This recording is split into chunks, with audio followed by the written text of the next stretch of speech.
Indonesia, Salom Nusantara dari Sabang sampai Merauke, dari Miangas sampai Pulau Rote. Mantaplah iman kita, mantaplah kasih kita, mantaplah pengharapan kita.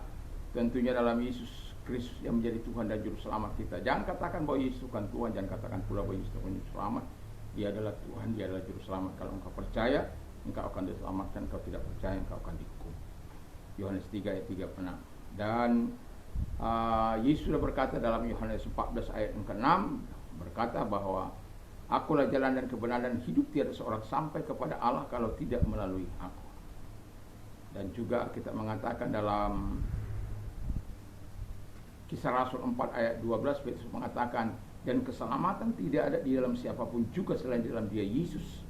Karena di bawah kolong langit ini tidak ada nama lain yang diberikan kepada manusia yang olehnya kita diselamatkan. Puji nama Tuhan. Dan Yohanes 3 ayat 16, karena begitu besar kasih Allah akan dunia ini, sehingga ia mengaruniakan anaknya yang tunggal, supaya setiap orang yang percaya tidak binasa, melainkan beroleh hidup yang kekal. Mantap! Dengan hati percaya engkau dibenarkan, dengan mulut mengaku engkau diselamatkan. Roma 10 ayat 9 dan 10. Semoga di pagi hari ini kekuatan Tuhan menyertai kita, dan semoga kita hidup dalam ketaatan kita kepada Tuhan Yesus Kristus. Sebelum melakukan aktivitas kita, rilekskan hati kita untuk mendengarkan firman Allah. Puji nama Tuhan. Dan doa dan harapan saya, kekuatan Tuhan, kekuatan firman, kekuatan Roh Kudus, kekuatan doa, kekuatan iman menyertai setiap kita. Dan saya akan berdoa sebelum menyampaikan firman Allah. Mari kita berdoa. Terima kasih Tuhan, biar kami tidak menjadi orang kaya yang bodoh, kami orang kaya yang diberkati oleh Tuhan. Di dalam nama Yesus, haleluya, amin. Puji nama Tuhan. Saya akan membacakan dalam Lukas 12 ayat 13 dengan judul perikop orang kaya yang bodoh. Dan seterusnya. Seorang dari orang banyak berkata kepada Yesus, Guru, katakanlah kepada saudaraku supaya ia berbagi warisan dengan aku. Tapi Yesus berkata kepadanya, Saudara, siapakah yang telah mengangkat aku menjadi hakim atau pengantara atas kamu? Katanya lagi kepada mereka, berjaga-jagalah dan waspadalah terhadap segala ketamakan. Sebab walaupun seorang berlimpah-limpah hartanya, hidupnya tidak tergantung pada kekayaannya. Kemudian ia mengatakan kepada mereka, suatu perempuan katanya, ada seorang kaya, tanahnya berlimpah-limpah hasilnya. Ia bertanya dalam hatinya, apakah yang harus aku perbuat? Sebab aku tidak mempunyai tempat di mana aku dapat menyimpan hasil tanahku. Lalu katanya, inilah yang akan aku perbuat, aku akan merombak lumbung-lumbungku, dan aku akan mendirikan yang lebih besar, dan aku akan menyimpan dalam segala gandum dan barang-barangku. Sesudah itu aku akan berkata kepada jiwaku, jiwaku, ada padamu banyak barang tertimbun untuk bertahun-tahun lamanya. Beristirahatlah, makanlah, minumlah, dan bersenang-senanglah. Tapi firman Allah kepadanya, hai engkau orang bodoh, pada malam ini juga jiwamu akan diambil daripadamu, dan apa yang telah kau sediakan, untuk siapakah itu nanti? Demikianlah jadinya dengan orang yang mengumpulkan harta bagi dirinya sendiri, jikalau ia tidak kaya di hadapan Allah. Tema saya akan mengikuti apa yang tertulis, yaitu orang kaya yang bodoh. Dan ini sangat miris, karena orang kaya biasanya lebih banyak akalnya, lebih banyak hikmatnya daripada orang-orang yang kebanyakan, begitulah. Dan mengapa Yesus mengatakan orang kaya ini menjadi orang kaya yang bodoh? Karena ada alasan-alasan yang diungkapkan oleh firman Allah tadi dari pembacaan. Mengapa dikatakan orang kaya yang bodoh? Karena satu, hidupnya tamak. Bayangkan tidak mau berbagi dengan saudaranya. Itu sesuatu yang sangat luar biasa. Sementara kalau hidup sebagai saudara bersaudara, itu harusnya saling tolong-menolong. Tapi kalau orang tamak hidup untuk dirinya sendiri, sangat sukar berbagi. Dan orang yang tamak biasanya akan pelit dan akan mementingkan dirinya sendiri, tidak mau peduli terhadap sesamanya. Haram halal bagi dia, yang penting cuan. Itu sebabnya Tuhan katakan orang seperti ini, walaupun kaya, engkau bodoh. Nanti kita ukur dari apa pertanyaan ini, apakah kita bisa jawab apa yang dikatakan oleh Yesus. Nah, jadi Tuhan mengatakan orang seperti ini adalah orang yang bodoh. Orang kaya yang bodoh karena hidupnya tamak. Yang kedua, hidupnya mengandalkan hartanya. Dia pikir dengan mengandalkan hartanya yang banyak itu, yang hasilnya berlimpah-limpah, kata firman Allah. Bahkan di ayat 16-19 dikatakan bagaimana hasil yang berlimpah-limpah dari pertaniannya sampai pada pada prinsipnya nggak akan membuat lagi lumbung-lumbung yang ada. Maka dia rombak, dia perbaiki supaya semuanya menjadi bagus dan mampu menampung semua hasil tanahnya. Dan itu sebabnya di pasal 19 dia berkata, jiwaku ada padamu, banyak barang tertimbun untuk bertahun-tahun lamanya. Bayangkan, untuk bertahun-tahun lamanya. Beristirahatlah, ya kan, ini gaya hidup orang hedon, ya, orang materialistik. Beristirahatlah, makanlah, minumlah, bersenang-senanglah, ya, sana sini, hilir mudik dan lain sebagainya. Sementara orang-orang di sekitarnya, ya, sekalipun dia tidak mau perhatikan, dan dia bisa hidup dengan segala kesombongannya, dengan segala keangkuhannya. Dan Alkitab katakan orang tidak tergantung kepada kekayaannya, orang tidak hidup karena kekayaannya, dan orang ini berupaya tergantung kepada kekayaannya. Itu sebabnya dia pikir dengan demikian, dengan dia memperbaiki semuanya infrastruktur yang ada untuk bisa menampung seluruh kekayaannya, wow, dia pikir ini sudah akan menjadi tempat yang aman. Itu sebabnya dikatakan, beristirahatlah jiwaku, makanlah, minumlah, bersenang-senanglah, karena semua tersedia.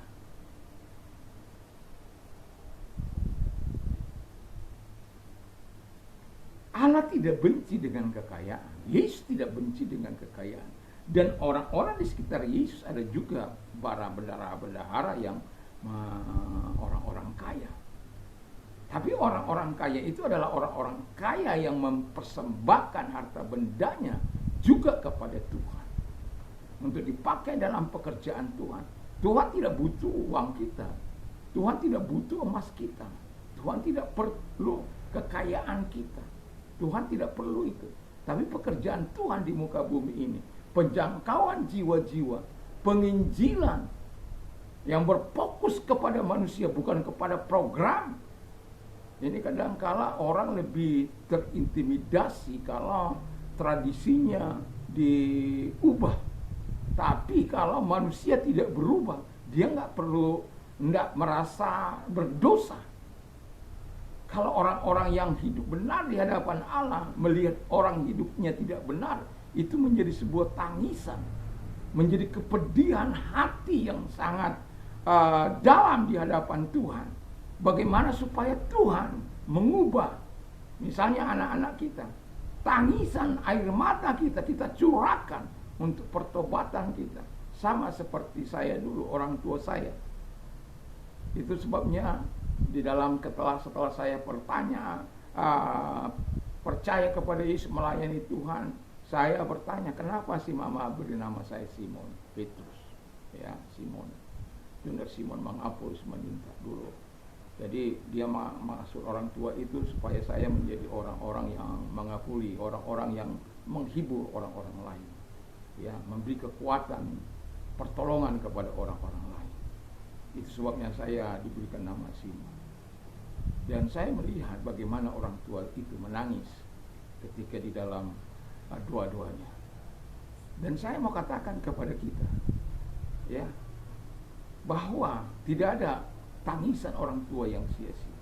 Tidak ada tangisan orang yang sungguh-sungguh menangis di hadapan Allah. Karena Alkitab sudah katakan, orang yang menabur dengan mencucurkan air mata akan menuai dengan sorak-sorai. Orang yang maju dengan menangis sambil menabur benih, dengan pasti pulang dengan sorak-sorai sambil membawa berkas-berkas. Itulah sebagai pelayan Tuhan kita harus banyak menangis di hadapan Tuhan. Keselamatan jiwa-jiwa itu penting. Memang berbeda mungkin di setiap daerah. Kalau di daerah ini cukup keras tanah yang harus dicangkul. Menangis, menangis, menangis. Itu tidak cukup untuk bisa. Tetapi percayalah, Alkitab seperti dalam Mazmur 1 ayat 5 dan 6 itu, nanti akan kita rasakan ketika Tuhan memulihkan Sion, keadaan kita seperti orang-orang bermimpi. Karena apa?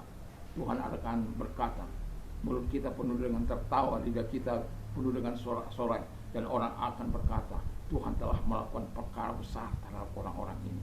Wow, mantap! Jadi kalau kita percaya pada Tuhan, itu akan terjadi. Yang terakhir, hidupnya tidak punya tujuan kekal. Jadi kalau orang kaya hanya untuk hidup, hanya tujuan harta itu, dia tidak punya tujuan yang kekal. Dia hanya itu aja, sampai beristirahat, makan, minum, bersenang-senang, dia sudah cukup di situ. It's enough. Mau kemana nanti setelah mati itu bukan urusannya lagi, tapi itu urusan Tuhan. Tapi dia akan berurusan dengan Tuhan, dan itu yang membuat hati Tuhan sangat pedih untuk orang-orang seperti ini. Nah, yang mau saya tanyakan adalah sebagaimana yang ditanyakan oleh firman Allah, dan apa yang telah kau sediakan? Mungkin aku telah sediakan emas, perak, mobil, tanah, semua aku sediakan bagi anak-anakku. Bagus, mantap. Tapi pertanyaan selanjutnya, apakah itu yang kau sediakan akan bisa membawa engkau menghadap Tuhan untuk menerima sesuatu yang terbaik dari Tuhan? Hanya engkau yang bisa menjawab. Lalu kemudian dikatakan, pertanyaan selanjutnya, ayat 20 itu dikatakan dengan jelas, untuk siapakah itu nantinya? Mungkin kamu katakan untuk generasi saya dong. Masa untuk orang lain? Masa untuk gereja? Masa? Ya untuk generasi saya dong. Yang benar saja, saya sudah capek banting tulang. Dari masa remaja sampai tua saya. Ya tentu masa saya gunakan untuk apakah sampai di situ saja tujuan? Itu hanya kepentingan dirimu sendiri, kata firman Allah. Dan ketika engkau hanya untuk kepentinganmu sendiri engkau hidup, betapa malangnya nasib. Itu sebabnya ketika Lazarus, Alkitab katakan ketika Lazarus dengan orang yang kaya itu, yang Lazarus hanya makan remah-remah dari sisa-sisa tuannya yang terjatuh. Dan kemudian mereka sama-sama mati. Yang satu mati masuk pangkuan Abraham, tetapi yang satu mati masuk neraka. Bahkan saking perihnya, coba dia mengatakan kepada setetes air, celupkan aja supaya aku bisa merasakan nikmatnya air itu di tengah-tengah neraka ini. Wah, firman Allah katakan, antara kita sangat jauh perbedaan. Kamu sudah menikmati yang nikmat selama kamu hidup dalam dunia ini, sementara anakku, dia mengalami banyak kesusahan. Engkau waktu hidup dengan segala kelimpahan, engkau tidak pernah memberikan yang terbaik terhadap orang itu. Tidak memberikan juga ditumpangan, tidak memberikan juga dia kesempatan untuk menikmati apa yang kau nikmati. Betapa malangnya nasib. Dan Alkitab mengatakan dengan jelas bahwa orang kaya yang seperti ini adalah orang kaya yang bodoh. Jangan hanya hidupmu hanya untuk beristirahat, makan, minum, bersenang-senang hanya untuk. Ingatlah masih ada orang-orang hak-hak orang-orang miskin. Ingatlah masih ada hal-hal yang di mana engkau harus saling hidup, saling mengasihi. Tuhan mengasihi sesama umat Tuhan dan sesama gereja, orang-orang di luar sana, orang-orang yang perlu perjangkauan, hamba-hamba Tuhan, para penginjil dengan segala doa dan tangisan. Mungkin kadang-kala dikejar-kejar oleh karena mereka melakukan yang baik. Mereka bukan melakukan yang jahat. Mereka hanya memberitakan kabar baik. Tapi apakah semua orang bisa menerima? Tidak.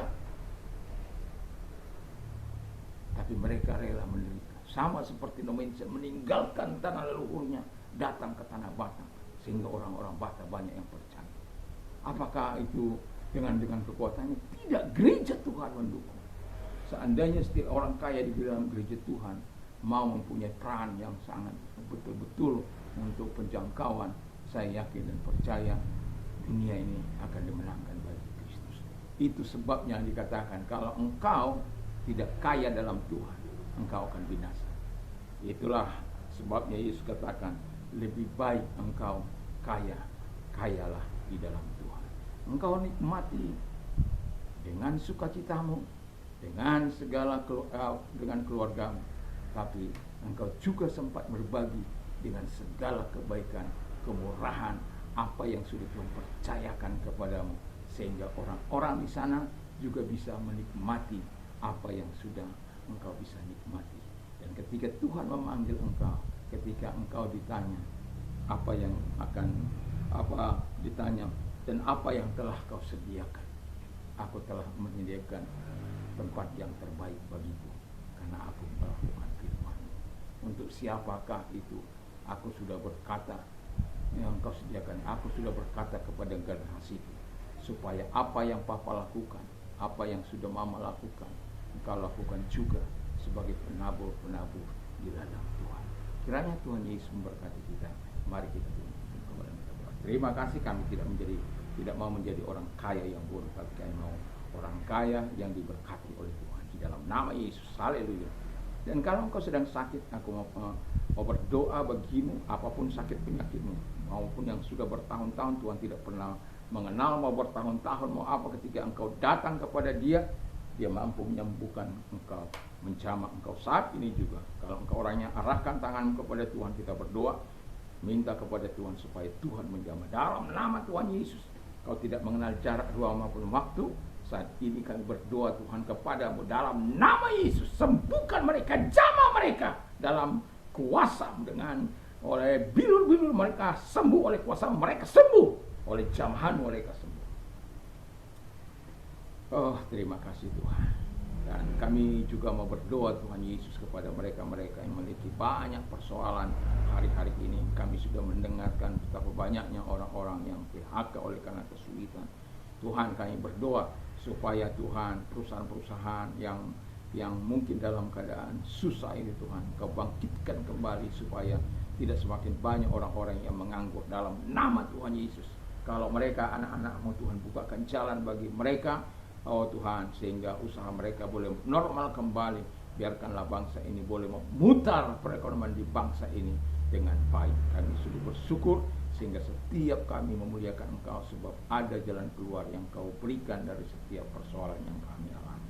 Dalam nama Yesus kami bersyukur dan berdoa. Haleluya, amin. Dan kiranya pagi ini kita terus akan menyerahkan diri kita kepada Tuhan, dan jangan lupa terus berjalan bersama dengan Tuhan. Damai sejahtera Allah yang melampaui segala akal akan memelihara hati dan pikiran kita mulai saat ini sampai selama-lamanya. Mata